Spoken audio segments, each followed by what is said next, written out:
Hey boys and girls, welcome back to the channel. Heidi's Road to Happiness. Heidi here. Well, it's been a good week. I'm a little tired. We're going to talk a little bit more about being alone and what the importance is. Plus exhaustion, okay? Because exhaustion is a big one. Now, when I first started doing this show, if you recall, I started asking myself, if doing the YouTube channel would be a little bit more than I can handle. Going to work for 9 hours a day is quite enough, right? I get tired, and then on the weekends, you want one day to at least catch up on rest. The other day is running around, cleaning, laundry, blah, blah, blah, blah, blah. So I asked my boss for, that one extra day off every 2 weeks. Now, and I started asking for that in November. And he said, okay, we'll look into it. And then Christmas came, so you got to wait. Then after Christmas came and went, what came next? Oh, people were on holidays. And these guys are sick, and these guys aren't coming in. So I got, up until now, I had one extra day off where I had asked for 2 a month. And I understand my boss has got to run a business, and it is what it is. Okay. So, when I started this channel, I started asking for time. Also, what happened is I got the mice, right? First, I had the mice. And it was a little bit of havoc. It was because the dog, right, barking all night because he could hear them. And kept me up, and I lost about 3 days of work, about $200 to $300 in food by the end of it all, a Keurig coffee machine, some Tupperware, because chewed right through. The bottom of the dishwasher went, and they crapped inside my stove, so all in the insulation. So I haven't cooked in here since December. And, it's April. Okay, now, and we just got rid of the mice it started with mice. It ended with 2 rats. So I boarded the cat for 1 weekend, 2 days, and he got both. One escaped before death and hid in the cupboard somewhere, and he's still there today. Finally, his remaining smell has left. And my daughter came over and cleaned the whole kitchen down for me. Thank you very much, Kira Marie. So, and the landlord paid her, so that was good. But I didn't realize how tired this is making me, right? Like, because first I'm like, okay, I think on the YouTube channel, this is going to be great. So there's a little stress in that, especially in the beginning, because I didn't know what the hell I was doing at all. At least I got it kind of formatted now. I'm feeling a lot more comfortable. It doesn't take me so long to sit in the chair. I'm doing it a little more on cue and on par. But I'll tell you, by the time we caught those 2 little buggers, didn't realize how exhausted I was emotionally, physically, mentally, just drained. And on top of the YouTube and plus the 9 hours a day working, and that's now, right? I'm 61, and that seems like a lot. It was a lot. I'm feeling a lot better now. But really, it sucked a lot of life out of me. It's like, holy shit, how can you be that stressed out all the time? And I was 1,700 times more stressed in my marriage than I was here with these mice. And it was just a constant, right? Like, so once again, I'm going back to this part when I had to start figuring out why I needed the alone time and all that. Because it all comes into play, right? So it's important because you need to recharge. And you really need to tear apart what's going on in your life. Because if you're too busy, you're not really realizing how maybe things are being taken over. Like your life. Like your emotions. Like your choices, right? Once again with the choice. If you don't realize you have a choice, how do you know you got a choice, right? If you don't know something, you don't know it until you know it. How do you even know you need to know it? Because you don't know. I know, it sounds like one of those who's on first kind of bullshits, but it's true. You don't know, because you're living it. And it's very bad, because you get so busy that abuse can start to happen, right? And nobody means it as abuse. You don't see it as abuse. It's just what it is. It's the thing I remember the most is that I got my book over here today. I'm reading stuff as I'm talking to you. I'm sorry, that's why I'm a little distracted, because it's not a card, it's a book stand.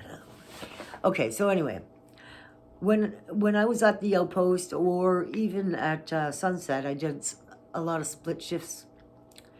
You know, so you're there for 7, 8 hours in the daytime, then you got to go in for another 2 to 4 hours at night.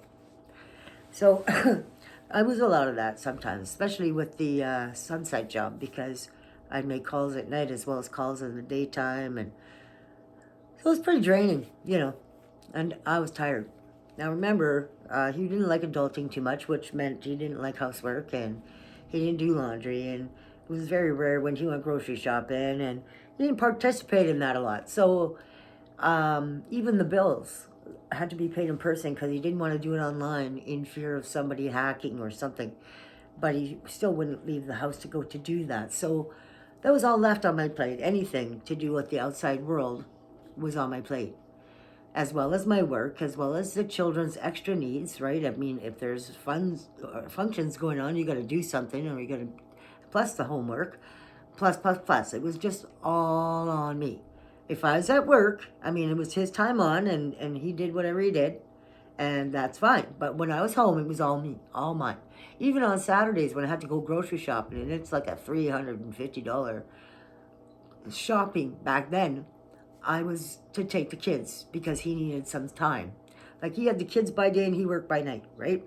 I worked by day, I had the kids at night. Now that they slept, well, for the most part, Brianne woke up a lot. She had night terrors, but I mean, that's what it was. So that whenever I came home, they were just mine because he's been on all day, and now he's got to go to work because he works 7 nights a week as well at the intern, right?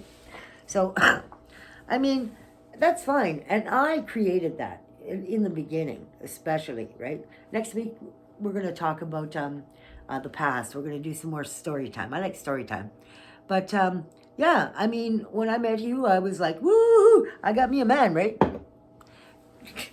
And I'm going to make this a good thing. I'm going to do the best I can. I'm going to do the most I can to make this the greatest thing. And with that, I did everything because I'll do that, I'll do that, I'll do that.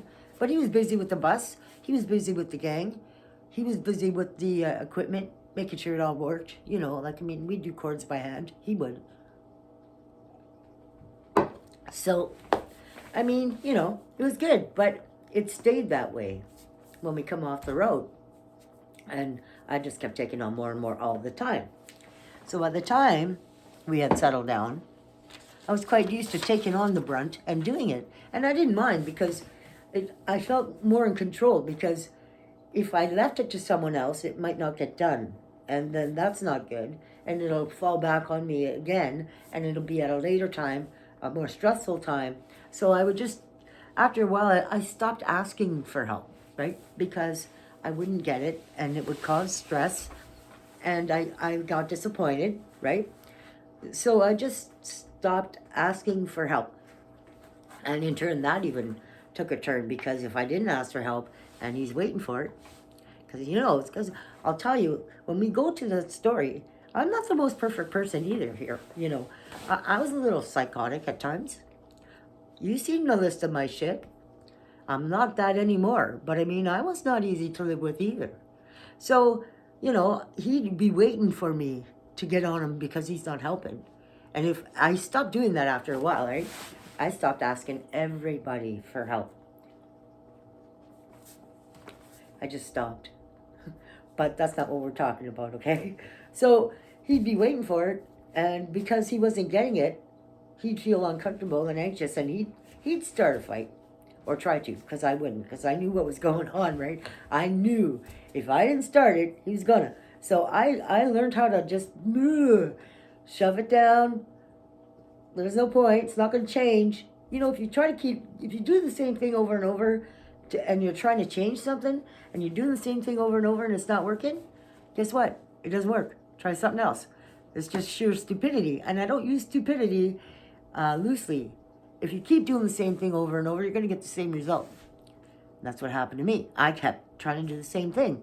Just keep giving love and showing love and give.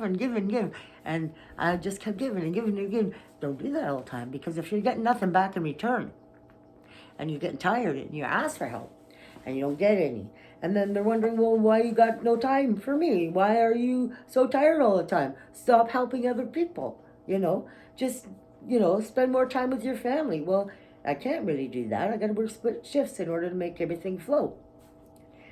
It's just a catch-22, and it goes round and round, and you got to really watch that. Same thing with codependency, right? Keep doing the same thing, it's not helping nobody. So I just stopped asking for help because I was just getting stressed out. I was so exhausted back then, and I just refused to ask help. Exhausted. And that reminded me when I was exhausted from these mice. Exhausted. And one morning I woke up and my eyes were sealed shut with sleep. I could not open them. I had to feel my way to the bathroom to wash the eyes. So, you just stop asking for help, right? And that's not good. So, I don't know. I'm working enough. YouTube and this, it's what it reminded me of, right? It set me back to the stress level that I was at. And I didn't feel it as stress. Not at all. It was just everyday stuff. You just had it all the time. Like I said, next week we're going to talk a little bit more about story time. Get into a new section and moving into the relationship and when I became a singer and some of the events there. I'm sure I'll be jumping around here and there like I do all the time. But that's what's going to be happening next week. So I hope you join it, okay? Now we've got some good stuff going on. Spring is coming. I'm pretty excited. We're waiting here in Thunder Bay.